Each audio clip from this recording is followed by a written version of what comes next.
like the exact direction you want to be. Well, are we good? Are we starting? Yeah, let's see if the disk drive works. Oh, thank God. Because sound effect.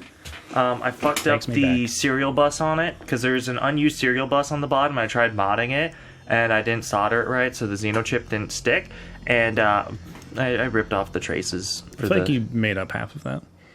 I can take it apart and show you. It's fucked. Probably not a good time right now.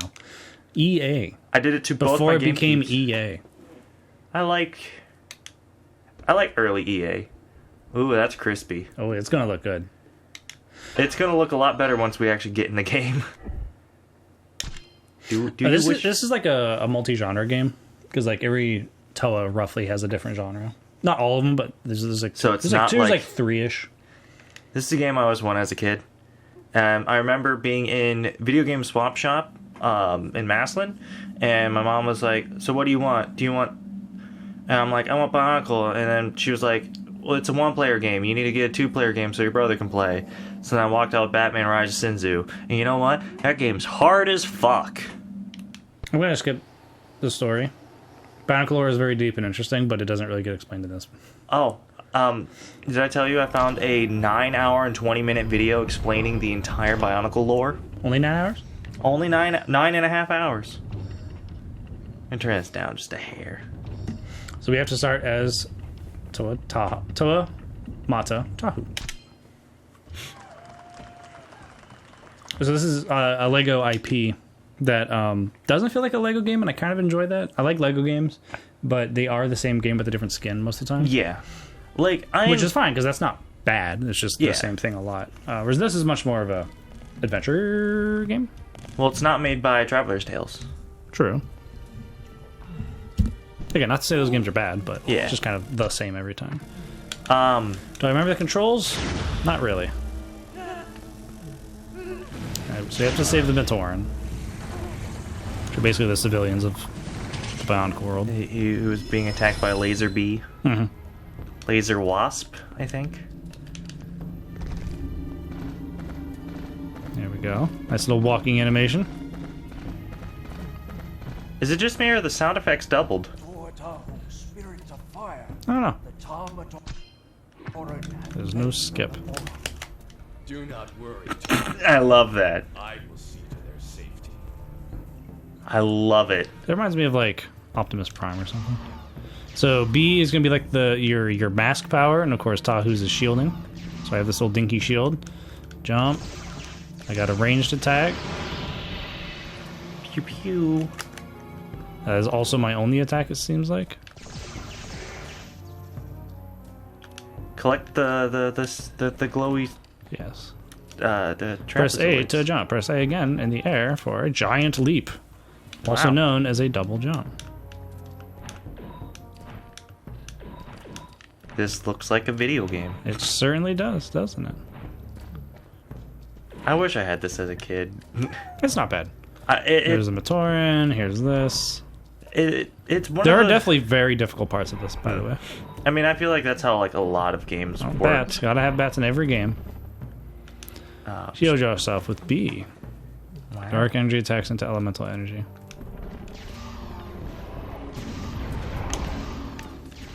It's just like Dark Souls. True. You know, I wouldn't mind a Bionicle Dark Souls game. Well, Lava's an instant kill. Well, luckily, there's a bunch of fans making a game much like that. Yeah. The Quest for Mata Nui, which looks fucking good, but it's it's made by fans, so it's not like they have a. It doesn't have a. It doesn't have like a receipt, like an exact schedule that they're going to release it. Yeah. But they did get like an okay from Lego to be like, yeah, do whatever you want. Yeah, I can see that happening because You like guys are probably Lego's catching not dark doing energy. anything with the Bionicle name right now. Mm-hmm. And I don't think I mean, they're not charging any money for it, which is good. Yeah. But if I remember right, it's also being built in StarCraft 2's engine. I don't know about that. You may have to look that up and edit in post if it is or not. Time your attacks carefully to release a powerful multi-bolt.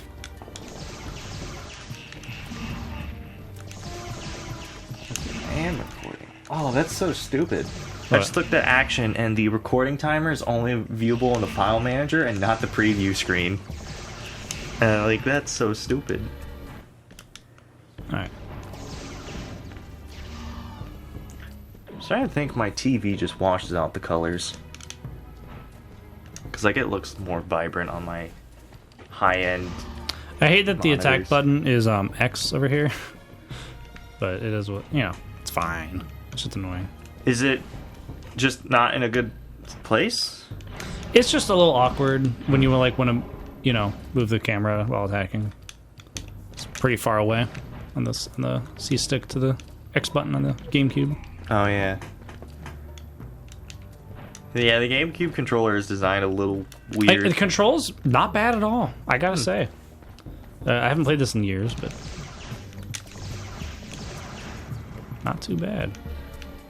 It's definitely a little ugly, but But I think that's just... Oh, it's like 2002? I don't know. Because, like, there's a thing with, like, super early games on this generation where they look a little rough around the edges, but they play really well. There we go, charge up. Oh, I learned about, like, GameCube promotions that Nintendo did in, like, 2003 to 2006. Nice. And one of them was called the Fusion Tour. It was a collection of, it was a concert tour that they were traveling Was around it when they with. kidnapped the All-American Rejects? No. So this tour started in like 2002 or maybe 2003. The headliner was Evanescence. Okay. And then your smaller bands were people who like weren't popular at the time and just, you know, stuff they could get cheap. Sure. So it was Fall Out Boy, Panic at the Disco, and My Chemical Romance. And it's hilarious that they turned out to be some of the biggest bands later down the line after they did a tour with Nintendo. And I find that funny. But apparently there was like one thing that was happening with it where like people were in the little showroom playing the Legend of Zelda Twilight Princess demo so much that they had to swap it out for Metroid Prime 3 in order to get people to actually go see the bands that they were paying for. Prime 3? Yeah. That's a Wii game. Yeah. It was an early Wii game. Because Twilight Princess came out on the Wii first by like a whole month. Yeah, I guess they were actually pretty close when I'm thinking about it. But the Twilight Princess demo in 2005 was holding people's attention more than, you know, Panic at the Disco and My Chemical Romance. And Fall Out Boy. It's Twilight Princess is a pretty good game. yeah. Not that I played it, but from what I've heard, pretty well known. I had a copy on the Wii and I traded it in But it opens the door. because like it was like worth like $12 at the time. So I'm just like, hey, I could use $12 to buy Wii U games. I've traded in so many Xbox 360 games that are now worth like a shitload of money for just Wii U games that are worthless. Because like Mario Kart 8, it is one of the highest selling games on the Wii U. Right. But I mean, it's never because- not going to sell. Like, Yeah, it's Mario but Kart. because It's of good. the fact that 8 Deluxe exists, people are like, why do I need the Wii U one? Yeah, that's a little annoying because I do have it on the Wii U, but it came with the Wii U, so it's like I spent extra money on it. But you know, I was supposed to be like, oh, I get this with it, but Yeah. no, I don't. But it's good anyway. I played the shit out of it. I want to get all the Wii U games, but like I'm slowly collecting them all. I have like not a third, like an eighth of the collection. I have some rare ones, but like I didn't think Rare made any games for the Wii U. I wish they did. Then the whole Microsoft buying Rare thing is annoying because they literally told them if like the IPs they want to make games out of didn't sell, so they're just like, yeah, don't make them. It's like Banjo-Kazooie sold 3 million units, and they're like, yeah, but we need a game that'll ship 15. And they're like, Yeah, no mid-range games for some reason. yeah.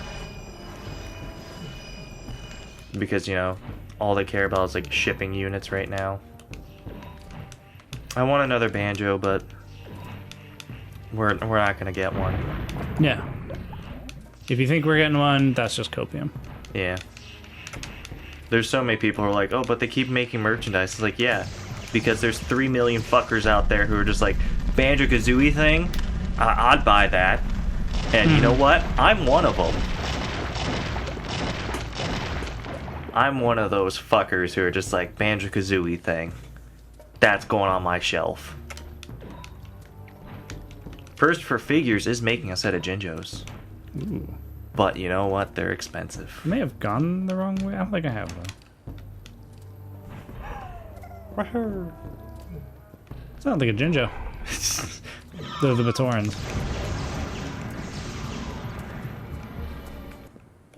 Let me just charge up here.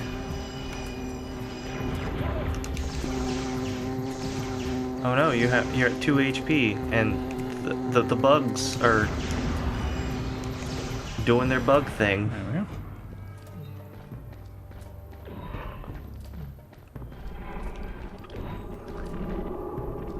Excuse me. I remember finding a review on the movie for this, and they're just like, yeah, it's like a soft Lord of the Rings. And I'm like, yeah, I get that. I guess that's fair. But the guy was just like, well, there's a thing they need to get, and then they get the thing. And I'm like, that's your comparison to it being Lord of the Rings? Okay. I mean, sure, it follows, you know, the hero's journey, but dare you to find a movie or story that doesn't? Yeah. Get this. There we go. Sorry, excuse me. But like, I find YouTube videos where the guy grasping at straws to make a comparison I find them interesting. Because I'll always be reminded of the MatPat game theory video where he's like, Rosalina is Luigi's daughter because in Luigi's mansion he had a telescope, and she talks about her dad's telescope in one point. And Luigi's the only character in Mario who we know who actually has a telescope. But in Luigi's mansion, that telescope doesn't exist. Because remember, the mansion wasn't real? Mm-hmm. So he doesn't actually have a telescope. MatPat's entire 8-minute video is completely destroyed by the fact that the mansion's not real. You're very worried about this, aren't you? No, I just was like, that was a thing. Okay. I spend too much time watching YouTube videos. There's a little Rahi buddy. It almost looks like an animal. Yeah, I mean, they're meant to. Yeah. They're basically like the natural creatures of Mata Nui, which, by the way, is a giant face. Spoiler alert. Huh. I know that, like, the lore is they're organic beings, but... They're semi-organic. Well, they've been modified to have metal, like, outer shells. But, like, under the, like, metal exterior, they are organic. The guy was like, yeah, think of it like Cyberpunk, you know? Where their augmentations are just normal. I mean, they were made by people. Oh.